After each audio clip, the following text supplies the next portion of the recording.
And welcome to another exciting episode of the Mando Method Podcast. I am your co-host, Armand Rosamilia. And I'm the other co-host, Chuck Buda. So this is another special. This is author roundtable number 2 for this year. And we had a great one last month. This one should be equally, if not more, exciting, Chuck. I'm excited. I'm not sick anymore. You're not sick anymore. So this should be a good one. And before we get into all of that excitement, though, Chuck, I got to tell you, if you're watching the video, I have one of my Reaper's Brew coffee mugs, and I'm going to be drinking some Reaper's Brew.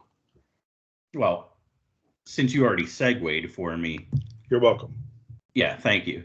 I also, I'm not drinking Reaper's Brew right now, but I overdosed on it earlier today with my day job. So I actually had 3 cups today of electric chair, which is the high caffeine coffee. So, you got that. You got the murder mud, which is the regular. Or if you like to play chemistry like I do, you mix them both together in a pot, and then you don't know, what level of excitement you're going to get. But either way, it helps you get through the day for work and gets words on the page. So we love Reaper's Brew coffee. Everything is horror themed. It's a veteran-owned company, and you can get K-cups, single bags, subscription. You just roll over in bed and you got a bag waiting for you in the mailbox. So why not? Plus, they got all the collectible mugs. Check them out. Make sure that you use the coupon code MANDO, that's MANDO, at checkout, and you'll get 10% off new orders, plus receive a free gift. Thank you, reapersbrew.com. Tell them Uncle Charlie sent you.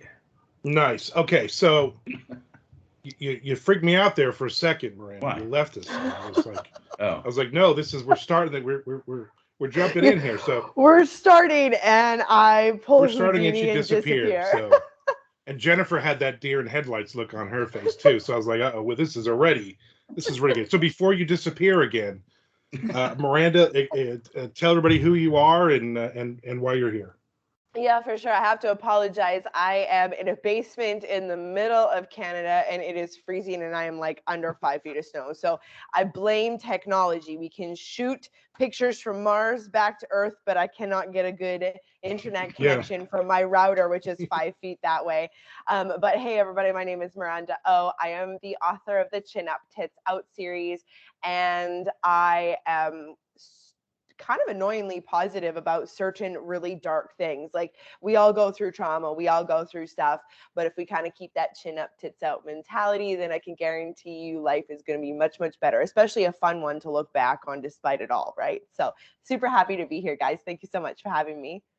And also we have Jennifer with us.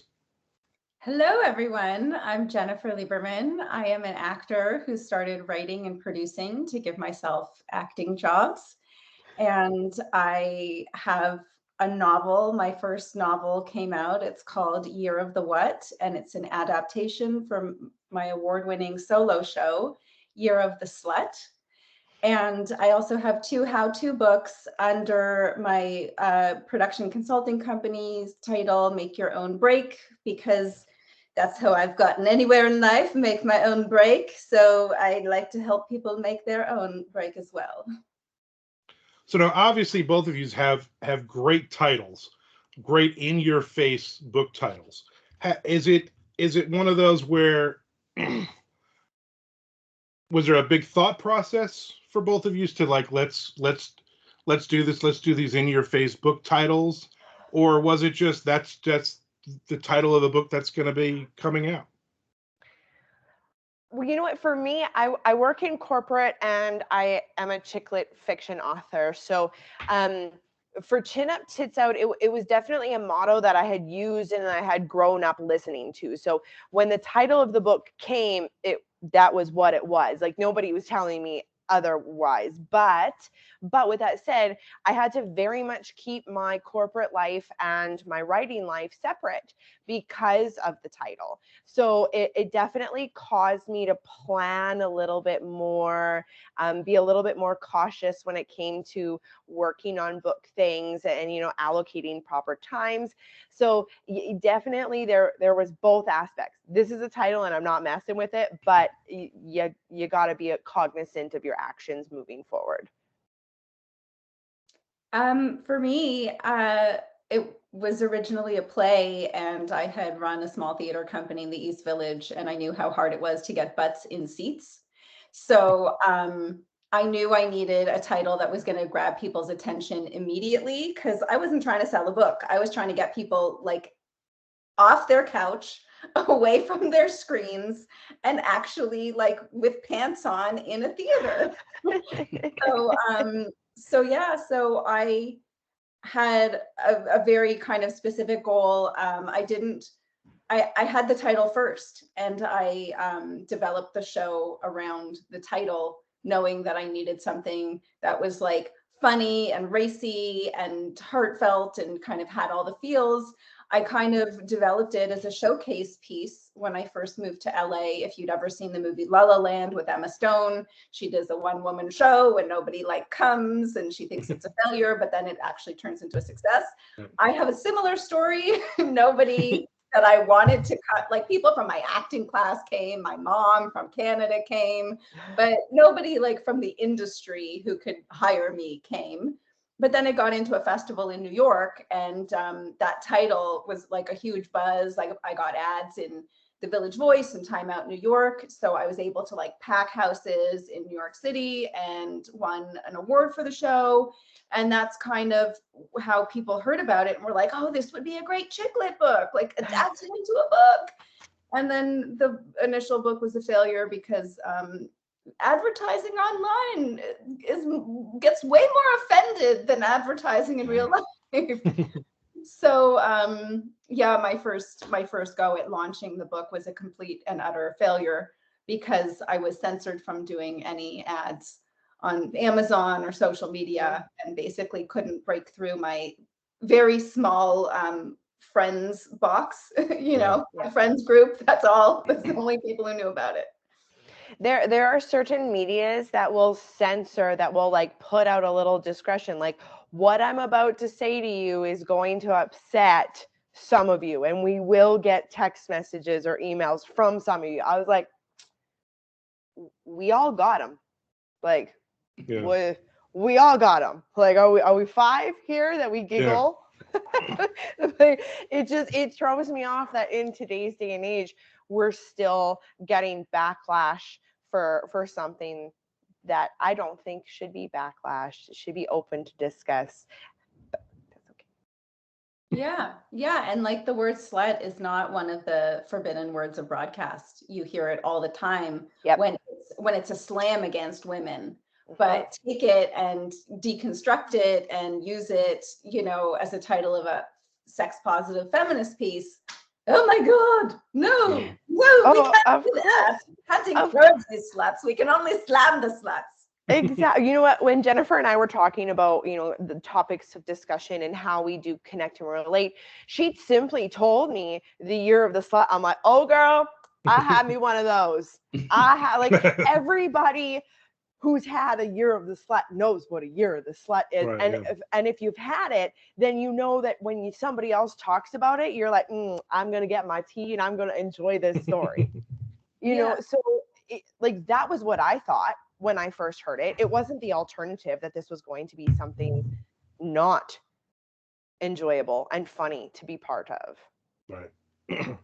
Well, can you guys point me to how I can find the year of the slut? Because I've been very unlucky in love my whole life, and cheesy jokes aside, and that it's great that you guys bring this up, because that was one of the things that I was kind of thinking about when I was looking at your stuff, and I was saying, okay, well, what came first? The chicken or the egg? Was it the title? Was it the story idea? And you guys kind of answered that already. But in terms of being maybe not canceled, but censored. It's just frustrating as an artist, and it sounds like you guys feel that way too, that, you know, there was a time where, well, maybe not, because if you go back to ancient times and stuff, I guess everybody's kind of been censoring artists, right? You know, but the art is in the eye of the beholder. So, you know, just because you don't like it doesn't mean that you should stop other people from being exposed to it or finding a way. Now, again, within reason, because obviously you don't want children viewing certain websites and stuff like that. You know, I think everybody's on the same page. But when it comes to adults choosing what they want to read or watch or a show that they want to attend, when I used to live in New Jersey, I went to off-Broadway shows for Charles Bush, you know, who was very out there and in your face about sexuality and all that stuff. And that was back in the 80s before, you know, I think people really woke up to being exposed to various things out there. It's frustrating, you know, for us too, because a lot of times when we write a story, we sit there and think, oh my God, you know, do I need to put trigger warnings in my book description on Amazon? Do I need to say something with a hashtag on Twitter because somebody might get upset, and then, you know, then I'm put in the waste bin after that. So I don't know. I guess, how do you guys deal with those instances where you are censored? Like, do you fight back? Do you kind of pick and choose your battles? Do you give in? Like, I need some help. I think it's a little bit of both, and it depends on the scenario. I mean, I see it all the time, where, and especially like social media. I do a lot of self-promoting on social media, and I see people putting content out there and it being not even provocative or running the line of needing to be censored, and people are getting mad at those people openly and being mean to those people openly, and those are just like social media influencers or creators. Like, I'm by no means that. I like to tell stories, but it as a creator, as an artist, I'm already putting my book out there, so I'm now open to being criticized, let's call Right. it. Do I want to go and put out content out there that highlights these really awesome golden little nuggets from my book? But if I put them out there on social media to gain attraction, am I gaining good attraction, or am I gaining bad attraction because I'm triggering a whole bunch of people from their trauma? Like, we've all got a little bit of trauma, and I feel like the more we talk about it, the less traumatic it is. It's only traumatic when it doesn't happen, when it happens and you can't talk about it. You can't process the feelings. Once you start to talk about it and process the feelings, all that fear, all that bad stuff starts to heal in time. My opinion, I am no expert, but I feel like the more times you talk about something, the easier it's going to get. So if I talk about something that triggers you because you went through something that is similar to me, shouldn't that make it easier for us to come together and be nicer to one another and be nicer to ourselves? Except the opposite happens on social media every day. All right. Yeah, I just to elaborate on Miranda, I agree with you completely. And it's true, you know, we do have to pick and choose our battles. Like for me, I decided to retitle my book and relaunch it. So I rebranded the whole thing with the title Year of the What, and then you open up the first page and then you find out what the what is, you know. So, you know, that kind of worked for me because it was one of those like soul searching questions, like, okay, I can be right or I can be happy. And it's like, I can be right by like sticking to my title and my art, or I can be happy by actually selling it, you know, and getting it to people. So Exactly. I opted for the latter, but still staying true to the story, true to my vision, true to the message. You know, and I feel like we're in a really like tumultuous time in terms of, you know, censorship and people being afraid of words, people being afraid of speech, people wanting safety more than they want freedom. And, you know, I also do stand-up comedy, and it's like, yeah, like if I'm provoking you, if you are offended, then I'm doing my job, because then I'm making you think. Then I'm making you think out of your box, and I'm pushing you to maybe look at a situation from a different angle. And what's the point of creating art? What's the point of writing? What's the point of storytelling if we're only catering to people who we want to agree with us wholeheartedly? Like, then we don't achieve anything. And I love controversial artists, even ones that might offend me, because then I have to re-examine, why am I taking offense to this? Why is this bothering me? Why is this irking me? And maybe there's something that I need to work on in myself. And again, what Miranda said about sharing trauma, sharing experiences, once we realize that we're not alone, and that there's other people who've gone through what we went through, there's some comfort in that. And definitely having the conversation about it, and being able to find groups of people who've gone through similar experiences is very healing. And just to take it on a different tangent, like, I don't like violence. And it's funny because, like, there's no censorship when it comes to violence in terms of ads for movies, media, video games. Even though it's a cartoon, or even though it's CGI, you see explosions, you see heads being blown off all the time. And there's never a trigger warning. There's never a censor to that. But human intimacy is not only completely natural, but a healthy, important part of our existence, whereas violence is a completely unnatural, abhorrible part of human existence.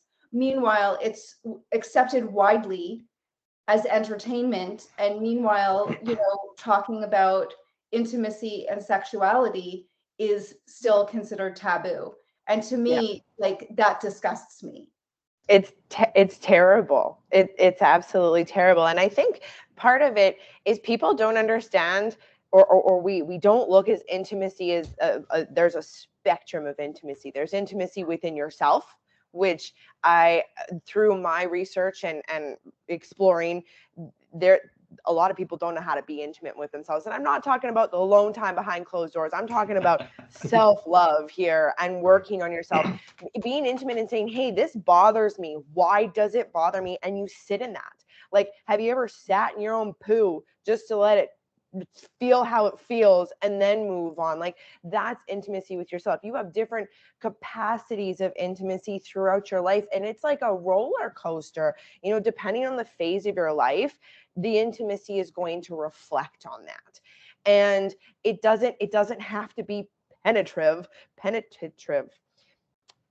Well, you know what I'm trying to say. It doesn't have to be that word in order to equate to intimacy. And I think, Jennifer, you pointed it. It sucks that something that's so natural is not natural when it comes to being public eye. We can't talk about it without people going, shh, don't say that too loud. Like, but why? It's really unfortunate. But I think there's people like ourselves and other artists that are provocative in that sense, and challenging the stigmas, but doing it kindly, and finding ways that are creative and kind to go about it. That's what's going to get us through this. I think I'd like to be optimistic. Is it do you feel like the majority agrees with this, or I feel like it's the vocal minority, the cancel culture, the book banning that we're going through, now. To me, it's just that vocal minority, the handful of political minded people that are trying to change everything here. I read an article, and I don't read political articles, but I read an article about book banning, and I thought was interesting is we're talking about sex and everything here, and they quoted Jane's Addiction. They said sex is violence, and that was one of the key things of this book banning, that they're supposedly banning all these books that is sex is violence. And I thought, looking at that list of banned books, that has nothing to do with any of that. It's just a buzzword, a key phrase that somebody pulled from the ether, lyrics to a song from 25, 30 years ago. And that's what we're basing this on. And it to me, that makes absolutely no sense. Not at all. Yeah, I definitely agree. The book banning is like very upsetting to me. And it's like we're trying to erase history. And it's like, how do we move forward and learn from where we came from if we're too offended by reflecting on our past? Like, that makes absolutely no sense to me. And just because it's in a book doesn't mean the author is endorsing it or condoning it. They are telling a story to create some sort of emotional reaction from the audience. Like, I was on a podcast a while back where we were talking about some 80s movies that were canceled. And I'm just like, whoa, like, wait a second. Like, when did entertainment become the moral compass of society? Right.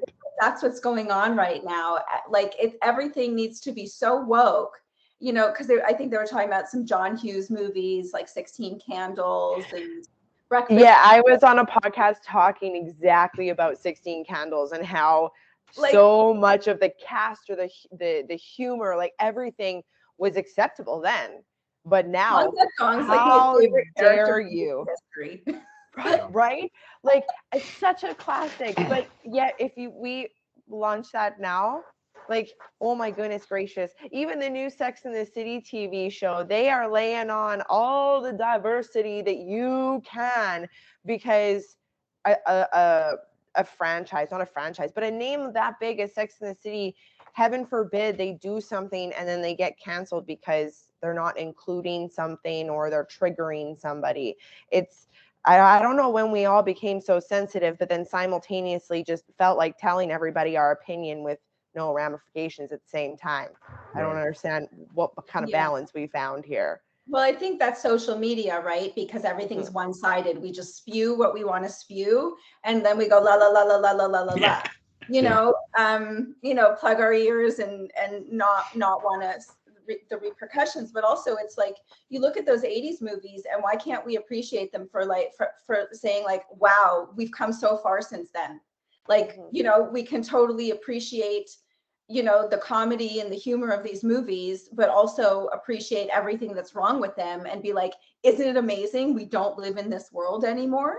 Isn't it amazing that like bullying is frowned upon, and that, like, the small kid doesn't get beat up by the jock anymore, that's not acceptable? Why can't we, kind of have fun with it and acknowledge that we shouldn't live like this? Well, and to what both of you have, mentioned too, is a lot of times, going back to Shakespeare and everything else. I mean, how do we deal with our inner demons and our trauma is through, metaphor and allegory. And, everybody has been sexually violated or physically violated in some manner. And it's how you deal with it. I mean, it's unfortunate, but all of us have fallen off our bikes. All of us have, done things in advance of when we should have, or whatever, whether it's sexual or something else. I mean, a lot of my fear when I create stories is I try to keep it real, but then I'm like, who's going to come after me because I used a buzzword, or, I had a scene that involved sensitive material, but the story and the theme that I was trying to convey called for that. I was just as uncomfortable writing it and imagining it as somebody who's reading it. But to stop myself from putting it in there because I'm worried about what other people think, would change the whole dynamic of the thing. So it's just, I think we have to use, whether it's comedy or horror or, poetry, songs. I mean, all the greatest songs of the musical artists that we all enjoy talk about trauma all the time, like their first love or their first heartbreak or whatever. It's just to going back to what you said, Miranda, I mean, to be so sensitive about everything would really leave us in a world without art and without feelings and ways to cope with it. And I can't imagine that. And yeah, I fear for our kids, but I don't know, I'll shut up now. I feel like I'm rambling. Yeah. No, but I agree with both of you. It's like, when did we get so sensitive? And like you said, we all fall off our bikes. And that's actually how we learn to ride our bikes, because we need to pay attention, because we don't want to fall off. We don't want to scrape our knee. We don't want to break an arm, but nobody gets through life unscathed. Nope. That is part of the process of living. Exactly. And I feel like, we're in a time right now where like everybody just wants to live in a bubble of safety with, rainbows and stuffed animals, and never have to deal with the real consequences of pain, trauma, heartache, illness, death, all the things that every single normal person is going to have to experience in life without living in a vacuum. Exactly. And all those moments are teachable. Like, I mean, you don't want to be like, hey, my mom died, there's a teachable moment in there. Like, it's all about timing and being eloquent about it. But every single moment of trauma is an opportunity for self-growth. No matter what the trauma is, there is an opportunity for reflection. There's an opportunity for self-growth. And you never know the opportunity. I went through my own trauma, turned around and wrote 3 books. I've won awards and I've sold them on almost all the continents around the world. If I didn't go through that trauma, there was no way I would have picked up the proverbial pen and put it to paper. So it was an opportunity for reflection. I healed during all the writing hours. I was, a lot of self-reflection, a lot of red flags I missed, should have picked up. But now I have all these life lessons to learn from because I've reflected on that. I'm not saying go through trauma and write a book about it. It's a great idea. It's great material. Because, the stranger the fiction, the closer to truth or reality, whatever that saying is. But it does baffle my mind on how sensitive we became. Like, even talking about races, my partner is African, our kid is biracial, and we are often kind of bugging each other about certain things. I am so white, I glow in the dark. You can take the man out of the Africa, but you can't take the bush out of the man. He will sit and pluck feathers from a chicken, even though we live down the street from a Costco. He can go get his chicken from a Costco, plucked and gutted, but he wants to do it himself that way. And I don't think I'm ever going to get that out of him. And that's okay. We laugh and we embrace each other's differences. And then when we go out to the world, because we've embraced each other's differences, now we are open to even more differences. I love learning about people from the world and their cultures and ethnicities and religions and all that, because then when I meet it the next time, I know more about it. There's more relatability. There's more opportunity for connection. And remove all that, we have fear. If we don't know something about somebody or some type of thing, we're fearful of it. And when we're full of fear, sometimes people act out in anger and aggression and negatively. So when you put all those good things back, the fear dissipates and people come together. Whether that's done in art or in communities, or I was an Airbnb host, best way to meet people in the world. Like, doesn't matter what you do. I think always you just get out there and experience life, experience all the experiences, because it's going to make you a better person at the end of the day. And your story 100 times better to look back on when you're old and cripply and you need to reflect on all those times, the good old days. It's actually a good way to sell books. Is to put some of your titles in the Airbnb. I know my buddy over here, Armand, he likes to leave behind some of his books in Airbnbs and stuff, autographed copy, and especially like a book 1, you get people into the rest of the series or something, because people will go on vacation and look for something to read. And see how I sound so smart, Armand, even though it was your idea. And it's my idea. Whatever. lately my wife and I have been watching Seinfeld on Netflix now. So we've seen them all. I mean, we saw them all when they came out, but it's one of those like, all right, it's like 11 o'clock. We got an hour. I don't want to watch anything else. We throw on like 2 or 3, 4 episodes of Seinfeld. But it's funny because probably about a third of the episodes we're watching now, and I love the show. I mean, me and Chuck riff Seinfeld on this podcast constantly. But like every third or fourth show, one of us will go, well, you can't do that today. You know, well, you can't. Oh, that comment's offensive now. Yeah. You know, and it's like it's comedy. It's funny. It's supposed to push up against. It's supposed to do that.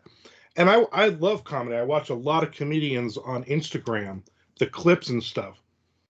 And I've learned not to read the comments because there's so many negative, awful people. I can't believe you said that. And there's one comedian, I forget his name, but he's Pakistani. So he makes fun of his family and stuff. And there's so much anger. How dare you say that about the Pakistani people? All these comments. And I'm like, it's his people too. He's talking about he's making fun of his family. He's joking about things that actually happened in his life that he's making, comedy about. But everybody is just so angry about everything all the time. I'm sure Jennifer, as a female comedian, you have to come up against that occasionally as well, because I see a lot of that anytime a female comedian says anything about feminism, anything about being a girl kind of thing. I mean, it is the comments are just absolutely it's all the way to you're waiting for that one asshole comment to say you should be barefoot and pregnant and back in the kitchen. I mean, that's literally what that last comment becomes, and it's ridiculous. Yeah, and I think you're right. I think today people are just looking to get offended. I feel like there are people who sit on social media all day long with their goal, and their goal is just to police other people's words and actions. And this is something very new. This didn't exist in society like 15 years ago. So we're still trying to figure out how to navigate through it. And yes, as a comedian, like I don't really look at comments. I try not to, because people are going to, haters are going to hate. And that's just kind of how it goes. Right. But also, like I said, I'm looking to offend people. Like I had a joke that I was working on. I was never able to massage it into a way that it worked. But I'm vegan, and I was developing a joke about comparing Hitler to McDonald's, because at this point, like, McDonald's has probably killed more people by giving them cancer than Hitler did. And I'm Jewish. My father reamed me out for trying to compare McDonald's to Hitler, and was so offended. And I was like, okay, that means I'm onto something. You made out during Schindler's List? Yes, exactly. No, you did, you saucy one, you. In 2021, I actually went, and with my writing partner, we read out loud every single episode of Seinfeld. So we did a deep dive studying the comedy of Larry David and Jerry Seinfeld. And it's true, it could never be made today because people got so offended, but also people don't realize that, what was it? It was over 30 years ago that Seinfeld began. It was being developed more than 35 years ago. We weren't as assimilated as we are now. We didn't have as many interactions with different types of people as we do today. Right. We just didn't have it. And people, even going back to old Hollywood or going back to the 70s and the way different cultures were portrayed in American film, it's because the people who were telling these stories didn't really have that much of an interaction with these types of people. Now, the one thing that I do love about the woke movement in Hollywood is it's giving voices to so many different cultures and giving them a platform to tell their stories in their own words from their own perspective. which I think was phenomenal. Like Margaret Cho is a female comedian that I really love, and she was the first Asian American to have her own sitcom. It didn't last very long, and it took about 30 years for Fresh Off the Boat to happen. You know, and I know she's one of the producers on the show, but like the craziness of that's how long it took for a show to be made about an Asian family. There was one in Canada that was happening around the same time called Kim's Convenience, which is also on Netflix now. And that's about a Korean family and, you know, their experiences owning a convenience store in Canada. But that's the other thing too. It's like these, you know, the immigration rate, the amount of people in these communities have grown significantly. Now they have their, you know, now it's not the immigrant generation, it's the first generation or second generation. Like I'm first generation, my mom's from North Africa. You wouldn't know that from looking at me, but I'm Tunisian. And that's where my family's from. Yeah, look at Miranda's face. She's like, what? My God, I know where that is. Yeah, you know what I mean? So that's the thing. It's like, you know, my mom's generation and her siblings, like they were treading water just to, you know, figure out how to live in Canada. It wasn't until, you know, my generation that I could actually be a storyteller and talk about our point of view, you know, and where I came from. So that's another thing that, like, there's so many different factors that people don't take into account. And you know, and I feel like today, like so many, you know, teenagers and college kids are just upset that the world's not perfect. And it's like, well, it's not perfect, but it's so much better than it was. Yeah. Can't we like acknowledge how much better it is? But it's not good enough. We obviously didn't make enough progression in the last 2 decades, 3 decades, but hey, I mean, if the next generation, the next 2 generations, whatever generations are below me that are adults, I think it's Gen Z. If you guys are so hellbound on fixing the planet, great, we will be there with you. But let's acknowledge the huge difference that we have seen in the last 30 years. And are we still far from perfect? Oh, heck yes. Heck yes, we are far from perfect, but we are so much more integrated. We are so much more inclusive. People that are from different groups are much more widely accepted than they were 30 years ago. And I think if we don't make sure that people identify the changes before we continue to move on, then I think it will hinder our moving forward. It will slow the progression down a little bit. We're going to jump backwards maybe a little bit. Yeah, and just to put a button on that, I also think that so many people are so focused outward, and they don't want to focus on themselves and their own problems. And it's like, put your own house in order first before you go out telling everybody else what they need to do. You know, it's like you know, I don't know, Michael Jackson's canceled now, but his song Man in the Mirror, like, you know, if you want to make the world a better place, take a look at yourself and make a change. You know, we can only control our actions, and we can lead by example. You know, and if we can, you know, get our own S together, then maybe we can inspire other people to get their lives together. And then together we can move forward in a positive manner. But I think we're so focused on, and this is the other thing I say all the time, it's like everybody wants to save the world, but nobody wants to save their neighborhood. Or themselves. Well, themselves is another story. You know, have your own, you know, people, because we live in a global village, or this illusion of a global village, because of the internet and the access we have, everybody wants it to be like this huge thing. And nothing has ever happened by being a huge thing. It always starts, any civil rights movements, anything that has actually changed the world has started in a grassroots community movement. Rosa Parks was one woman who would not go to the back of the bus. Totally. Small building blocks, one on top of the other. Every single time you add another block, that block is going to get bigger.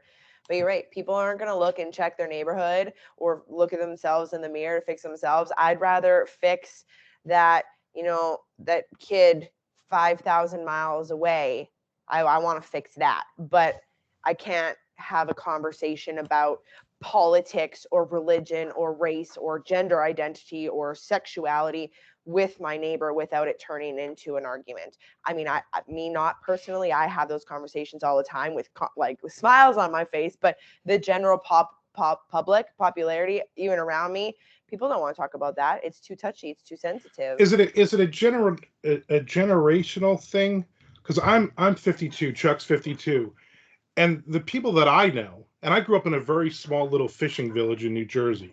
I mean, we had literally one African American family that I grew up with, and that was it. I mean, I went through a high school of 500, kids we graduated with, and I think there were maybe 4 people that weren't Caucasian in my graduating class. I mean, it was a very, very white neighborhood, and now I'm that middle-aged white man that everybody seems to hate.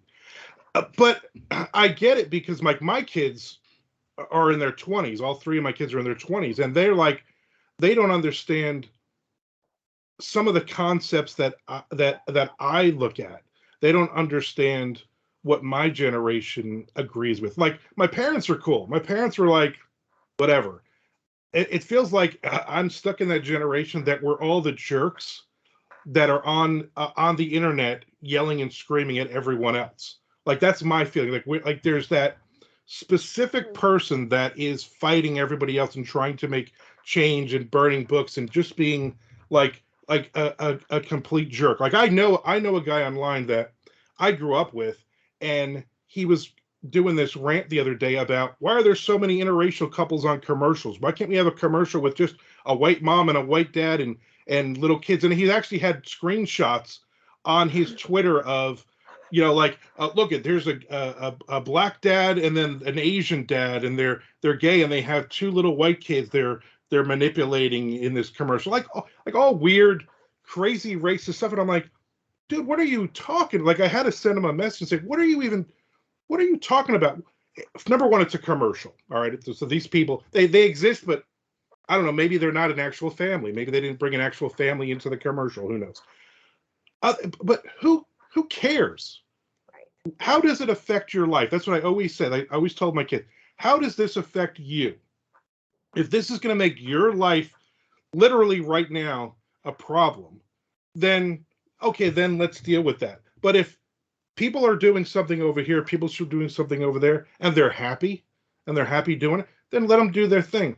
But I find like a lot of people that are around my age are jerks. Like, that's the concept we have. And I know I'm just being me, but I find it very frustrating that you're doing. Like, I grew up in New Jersey. I grew up in Newark when I was a kid, which is very, very rough neighborhood. My parents both grew up in Newark, very, very rough neighborhood. So their generation, they learned you like everybody, you try to get along with everybody, and that's kind of the bottom line. It doesn't matter who they are or what they are. That was kind of instilled in me as a kid, me and my brother, and I don't see that.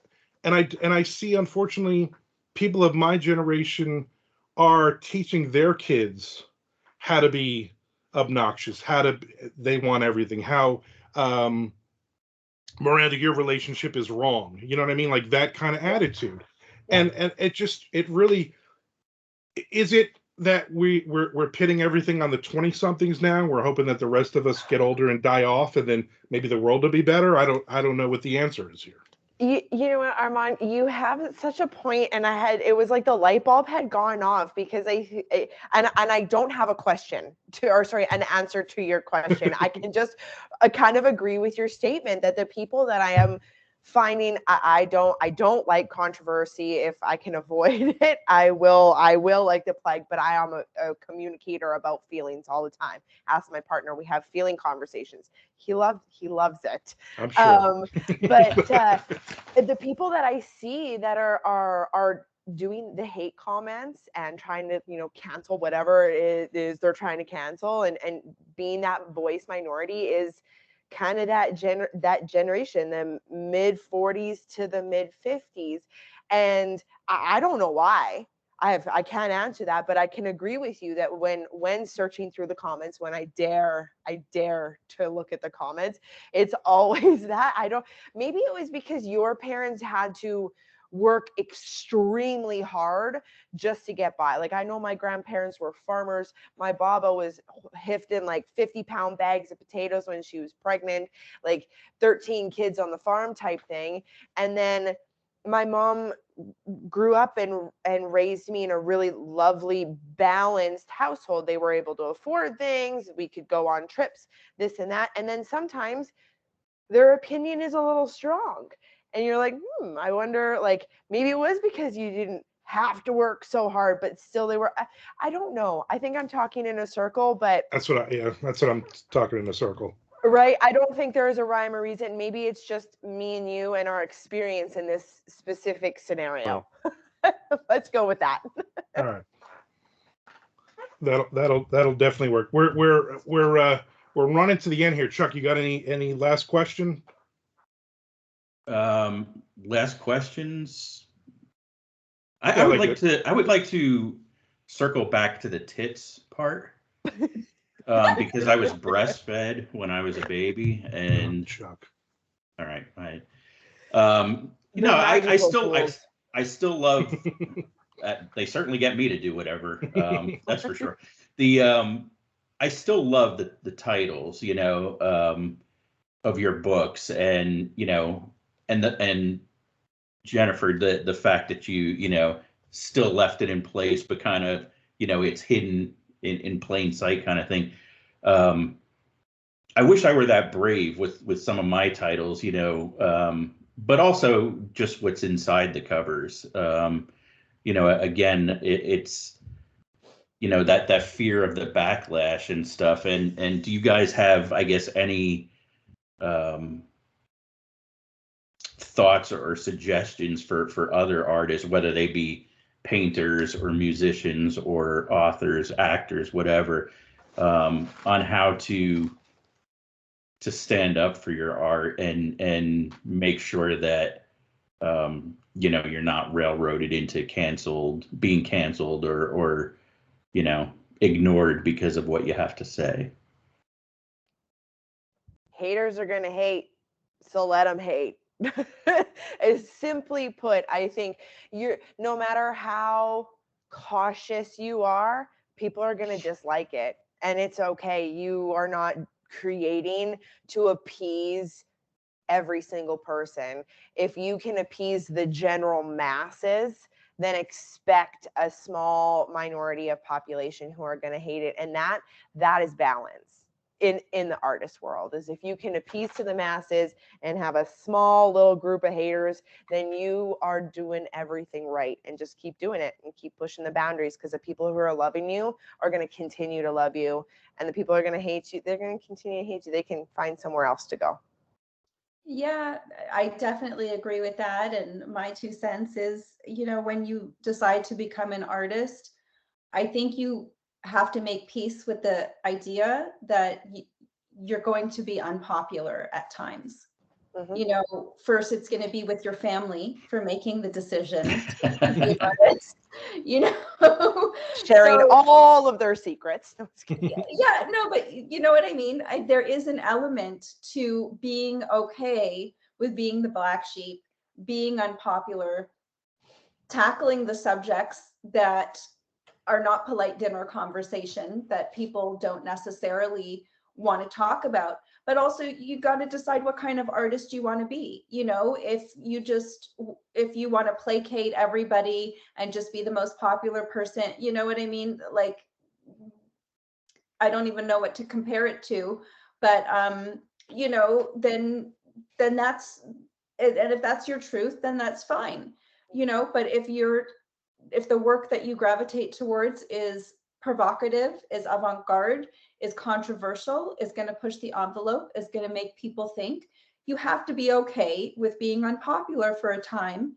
And then there's a chance that the tide will turn and you will become popular, but for me, I've never been the type of artist that I would be happy creating pieces just to be popular. you know, maybe when I get a network deal or a studio deal with, you know, with a television streaming service or a studio, whatever, then I'll change my mind. When Netflix signs me the big deal, Exactly. Jesus takes the wheel. It's all you guys. I'm here along the ride. Yeah, exactly. You know, but for right now, I'm okay with that. And I think trying to please everybody, you're never going to be happy with yourself and with your own work. You know, I was watching like some Dave Chappelle interviews recently because I love him, even though now he's super controversial.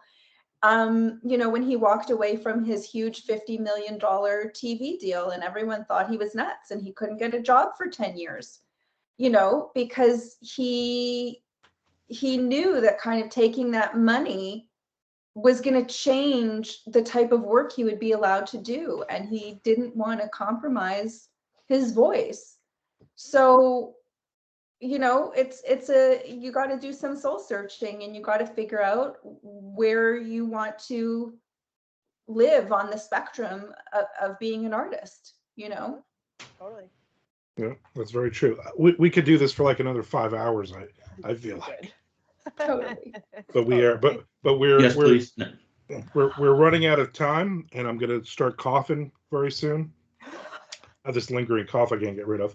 But thank you so much for coming on. This is awesome. I would love to, in the future, have both of you back either together or in different ones, because I think there's a lot for us to still talk about.